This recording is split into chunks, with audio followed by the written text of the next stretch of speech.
if you were to double click on animal protein and risk of cancer or breast cancer, and let's say someone's deciding to shift towards more plant-based, so they're still going to eat some animal foods, which of the animal foods would you say sort of most associate with risk of cancer, and perhaps would be the ones that you'd want to, first move out of the diet, and which of the animal foods would you say would be better to kind of include within that plant-rich dietary pattern? Yeah, I like that. So, I really rely on the American Institute for Cancer Research guidelines. These guidelines are both for cancer prevention as well as cancer survivorship. And they have one guideline in there that answers this question exactly. And it's avoid processed meat, limit red meat. So it's pretty straightforward. And so when it comes to red meat, when you cook it, really when you cook any meat, you heat up that creatinine in the meat and it creates these heterocyclic amines, these polyaromatic hydrocarbons. These are carcinogenic compounds. It's harmful. You look at the heme iron in meat. You may have this concern with bioaccumulation of the products of what that animal is ingesting. That is not entirely clear in the science. So I want to be very honest about that.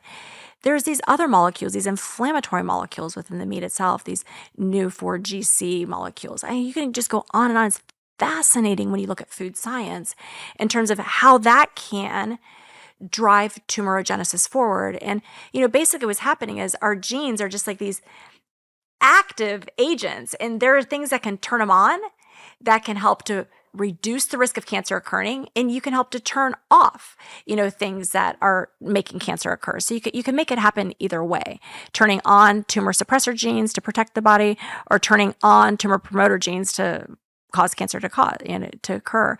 So I think it's a very, very important thing when it comes to red meat. So number one, I want my patients to avoid red meat. What does the American Institute for Cancer Research say is safe? They go as high as 12 ounces a week, which seems pretty high to me, but that's what they show. And I think that's interesting, right? If you're doing an overall pattern of getting enough vegetables and fruits and fiber and some sources of plant protein, having a little bit of animal protein isn't going to hurt you. The dose matters. That's often lost in these conversations. It's not going to hurt you. You need to take your bias out of it. And even though I enjoy whole food plant nutrition, that is my bias, and that makes me just as guilty as a carnivore promoting there's no science that tells me having a serving of beef a week or two is going to make your cancer come back. I think that objective analysis gets lost on both sides of the fence. It does. It can be lost on the extreme plant-based side, where it's like all animal protein is toxic and going to cause cancer at any dose, which obviously generates a lot of fear. And then you have the other side, which also interests me because I think there's an overlap with functional medicine, where it seems like within these different kind of specialties or areas of medicine, they seem much more willing to promote red meat consumption. And I don't know if that's just something that I've observed in certain corners of functional medicine and isn't representative of the whole thing. I don't know. Have you come across that? No, you're exactly right. I'm not sure why that is either. Functional medicine doctors usually don't overlap into lifestyle medicine. Beth Frates is one that does. She does both, and she is plant-based. So I like that she has that application for both. She'd be an interesting person for you to sit down and talk to hear what her stance is on that. But, at the end of the day, I guess what I would say in working with my patients is, and, ourselves included, they eventually find that as they get more and more comfortable and they enjoy the plant-based diet more, that they don't even desire the red meat. They get to that point where it's no longer something they even want. And if they do have it, they have like a bite or two of their partners and they'll just taste it, but they really don't want the whole thing. And if they do sit down to the whole thing, they're like, I just didn't even want it. I didn't even want to chew it. And so it's kind of cool to see that. Like, it's like this evolution where they just almost have this repel towards it. It's not something they desire quite as much. But I let women know if they're coming in and they really enjoy it and they love it, like, how can they do it in a safe way? And so we really break it down where, okay, if you have this favorite recipe that's a beef stew, can you just put a few beef tips in it and put in more vegetables, put some beans to make up for the protein, and you'll still have that yummy flavor. And when you get that piece of meat, put it in your mouth, cut it in small little pieces, and really savor it. Eat slow and just enjoy it. It's not going to hurt you. And that's what they do in the blue zones. Like less than 1% is coming from that animal source. So I just really meet the patient where they're at. And again, using that emotional intelligence of how likely is this woman going to go to a whole food plant-based diet? And does she really need to go to a whole food plant-based diet? No, let's just meet her where she's at, nudge her in the direction towards health and wellness. And what I usually find I learned this from being a mom to a teenager. It's like this push-pull. If I'm like, let's just do this. Let's just start with breakfast. They'll come in and they will have mastered their diet the next day because they don't want to let me down. It's the cutest thing. And I'm like, oh my gosh, you did this all on your own. It's awesome to see that, And so I just don't put pressure on them. I let them kind of evolve. I model the behavior myself. When it comes to chicken, I think the chicken industry is a mess. I think it's just not a clean industry. I don't think we have the science on chicken nowadays. So I think we really can't rely on old science on chicken to answer this question. When it comes to the discussion with chicken for my patients' use, most of them have replaced the red meat with chicken and they're eating a ton of chicken, like 3 servings a day. I mean, the research on how many chickens we consume, I think the average American, this is crazy, consumes 95 pounds of chicken a year, the average American. That is a lot of chicken. It's like millions of pounds a year of chicken. It's too much. It's one of the leading sources of sodium in the American diet. People buy chicken. Well, not even that. People used to buy chicken and it would go bad like 2 days in the refrigerator. Now I think it lasts like a week or 10 days. It's because they inject all chicken with sodium, to preserve it. It's a preservative. I didn't know that. It's terrible what you and then the chickens now, even though if they're antibiotic free and all these, they genetically modify them so that they can be to full growth over such a short span of time so they can get out more chicken because people are eating so much of it. The demand is so high. So I think people can really do good, cut it in half what they're doing if they can just start with that or just use a few pieces. A lot of times patients will come in and it's always about swaps. My patient yesterday, the woman I shared with you, her lunch was a ham sandwich. That's not good. White bread and some ham. Yeah. I didn't ask her what bread. I said, let me know what you think of this. Do you like pita bread? She's like, yeah, I really like pita bread. I'm like, okay, I love pita bread because you can stuff a bunch of vegetables in that. And you knew that's what I was going to say, right? Do you like hummus? Well, I don't know. I think I had it once. I'm like, well, I want you to try it, So put some hummus because it's creamy. They like that. If they like cheese, kind of creamy, kind of fatty. Put some hummus on there, stuff it with some vegetables. And what if you put some chicken breasts on top? If I tell that woman who's doing a ham sandwich to go to beans, I'm going to lose her.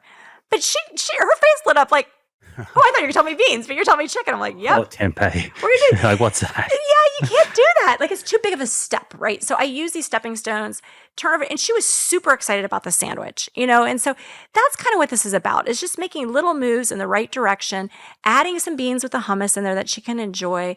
Some avocado gives you that fatty, kind of consistency also. So it's just finding swaps that make sense for that particular person. Typically at lunchtime, I try to get them to do some sort of a longevity soup that's bean-based or some sort of a grain bowl that's going to have beans in it or tofu in it, edamame in it, that kind of a thing. But for women on a standard American diet, you can't push them over quickly. I remember when I was changing my diet 10 years ago, and I was a big meat eater. Like, I've heard you say that. Like, big. Well, really? And red meat was my go-to. So I lived in Australia, like lamb and lamb chops, all cuts of steak. I was the guy, like, when I was going out for dinner with my friends, I'd organize a restaurant, always a steakhouse. And I'd order the biggest steak that I could get. And I remember going through this because I thought there's no way I can make these changes. And one of the first things I actually did, and I kind of forgot this memory, was I used to make like a spaghetti bolognese.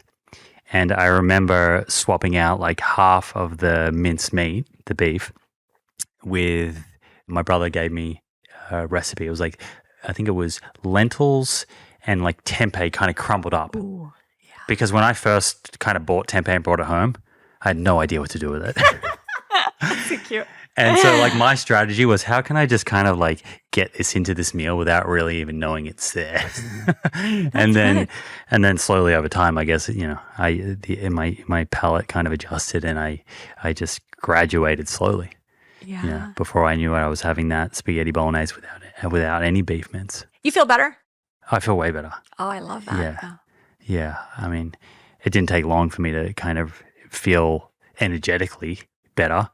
And I think for me, it was getting through. I had doubt. Could I do this? Because all I knew was this way of eating that I had been accustomed to for 29 years. And also I had all of the conditioning from society and the environment that I was in, which kind of told me that this was going to be impossible. So I felt the change in energy pretty quickly, and then it was a cool experience to go from doubt to I can do this. Yeah, and I can do it well and I can feel great and it's like a win-win. I'm going to feel great now and I get all these other huge benefits. The average person is starving their microbiome every single day and in turn robbing themselves of their best health. Enter 38 Terra's Daily Microbiome Nutrition, or DMN. What's DMN, you ask? Well, who better to explain than 38 Terra founder and gastroenterologist, Dr. Will Bolsowitz. Thanks, Simon. DMN is a daily prebiotic blend we created to nourish your gut microbes with exactly what they need to thrive.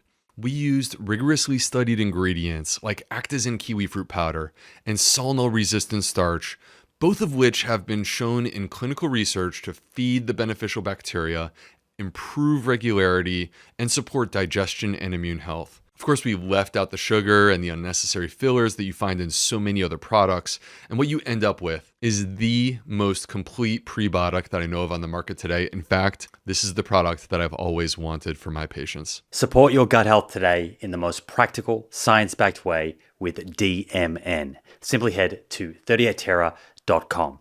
That's the numbers 38terra.com and use the coupon code THEPROOF at checkout for 10% off.